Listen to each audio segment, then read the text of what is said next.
Les Stars de Dallas, l'équipe qu'on aspire tous et toutes à devenir quand on va être grand. Un modèle de gestion, de repêchage, de développement, d'hygiène corporelle. C'est pas mêlant. Pour moi, les Stars, c'est pas loin d'être un masterclass à tous les niveaux. À preuve, si on regarde la composition de l'alignement partant des Stars, déjà, on se rend compte qu'il n'y a pas beaucoup de trous, mais aussi un bel équilibre entre jeunesse et vétérans. Mais j'attire principalement votre attention sur le top 9 de l'équipe en attaque. Des vétérans comme Tyler Seguin, Matt Duchesne, Jamie Benn pour supporter Roope Hintz et Jason Robertson. Des jeunes en pleine progression comme Wyatt Johnston, Logan Stankoven, Maverick Bourque. Prenez un temps pour absorber tout ça, là. Et maintenant, dites-vous que les Stars ont perdu leur deuxième meilleur pointeur cet été en Joe Pavelski, puis qu'on s'en ressent à peine quand on regarde l'alignement. C'est quelque chose pareil. Là. Mais bon, parlons-en quand même de Joe Pavelski parce que c'est probablement le changement le plus important survenu à Dallas au cours de l'été. Une carrière sensationnelle de 18 saisons qui se termine cette année. 1068 points en 1332 rencontres de saison régulière. 143 points en 201 matchs de série. En fait, la chose que je trouve le plus dommage au niveau statistique, c'est que la carrière de Pavelski se termine alors qu'il était seulement à 24 buts du plateau des 500 en carrière. Et d'après moi, il aurait possiblement été en mesure d'atteindre ce plateau-là en jouant ne serait-ce qu'une saison de plus. Mais bon, 18 saisons, c'est quand même tout un exploit. Et encore plus remarquable, c'est que Joe Pavelski a pris part à tous les matchs de son équipe dans 11 de ces 18 saisons-là. En fait, si on fait exception de sa première saison où il a fait la navette entre les Sharks et le club école de Worcester, Pavelski aura seulement manqué 35 rencontres en 17 ans. On est loin de Kirby Dach, mettons. Malheureusement, il se retire également en n'ayant jamais remporté la Coupe Stanley, ni aucun autre honneur individuel d'ailleurs. Et ça, c'est probablement ce qui va lui faire le plus mal en vue d'une nomination éventuelle au Temple de la Renommée. Mais quoi qu'il en soit, pour l'ensemble de sa carrière, chapeau Joe, une retraite bien méritée.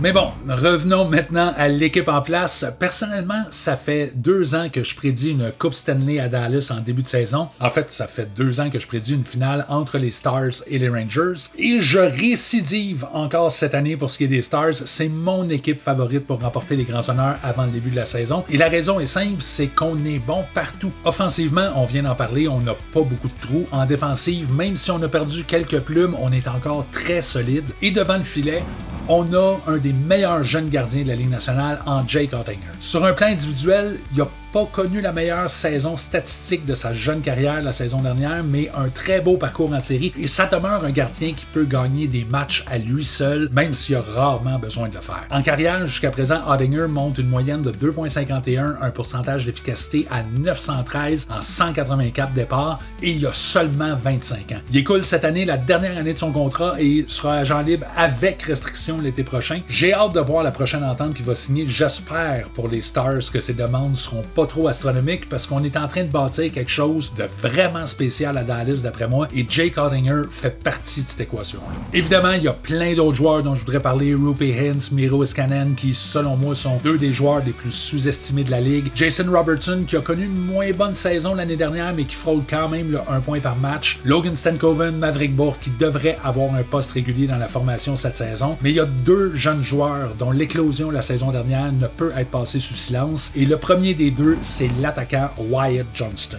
Une saison de 32 buts et 65 points en 82 rencontres. Et ça, c'est à 21 ans seulement. En fait, il vient d'avoir 21 ans le 14 mai dernier, donc c'était sa saison de 20 ans. Et quand je dis que les Stars repêchent bien, Wyatt Johnston, pour moi, est un bel exemple de ça. Le gars a été repêché au 23e rang en 2021. En fait, techniquement, au 22e rang, parce que les Coyotes de l'Arizona avaient été forcés de renoncer à leur choix de première ronde pour avoir obtenu des essais privés pendant l'entre-saison. Mais c'était quand même un gros pari à prendre, parce qu'on se rappelle qu'en raison de la pandémie, Wyatt Johnston puis plusieurs autres joueurs de sa cuvée n'avaient pas disputé un seul match de l'année avant d'arriver au repêchage. Donc il y avait beaucoup d'inconnus entourant tous les joueurs de la cuvée cette année-là. Mais de toute évidence, on a bien fait nos devoirs à Dallas parce que la saison suivante, Wyatt Johnston s'imposait dans la OHL avec une récolte de 46 buts, 124 points en seulement 68 rencontres avec les Spitfires de Windsor. Avec le résultat qu'on connaît aujourd'hui, une récolte de 65 points en saison régulière, un parcours en série où il a ramassé 10 buts et 16 points en 19 matchs.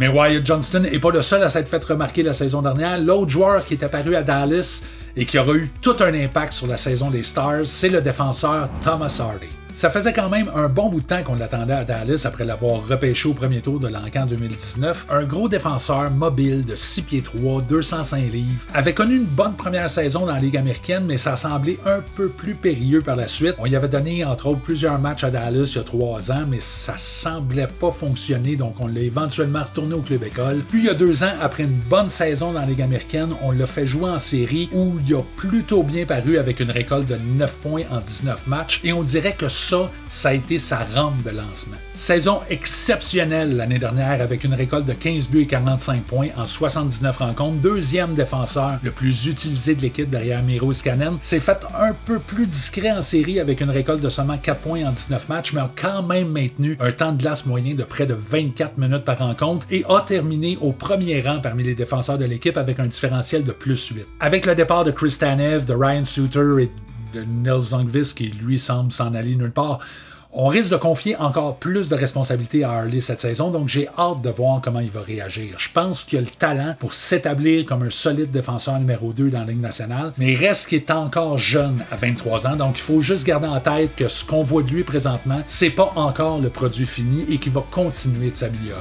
C'est pas mal ça en ce qui a trait aux Stars en ce qui me concerne, mais je suis curieux de vous entendre. Croyez-vous que les Stars ont ce qu'il faut pour gagner la Coupe Stanley dès cette année, ou si la présence de jeunes comme Stan Coven et Maverick Bourque dans le top 9 de l'équipe vous ralentit? Pensez-vous que la perte d'un vétéran comme Joe Pavelski va se faire sentir sur les performances de l'équipe? Ou si justement l'arrivée d'un Stan Coven, l'émergence d'un Wyatt Johnston, le retour en force d'un Robertson devrait permettre aux Stars de tourner le coin sans trop de difficultés? Faites-moi part de votre opinion dans les commentaires. Pour ma part, mon choix est fait. Les Stars de Dallas sont officiellement mon équipe favorite pour remporter la Coupe Stanley cette année.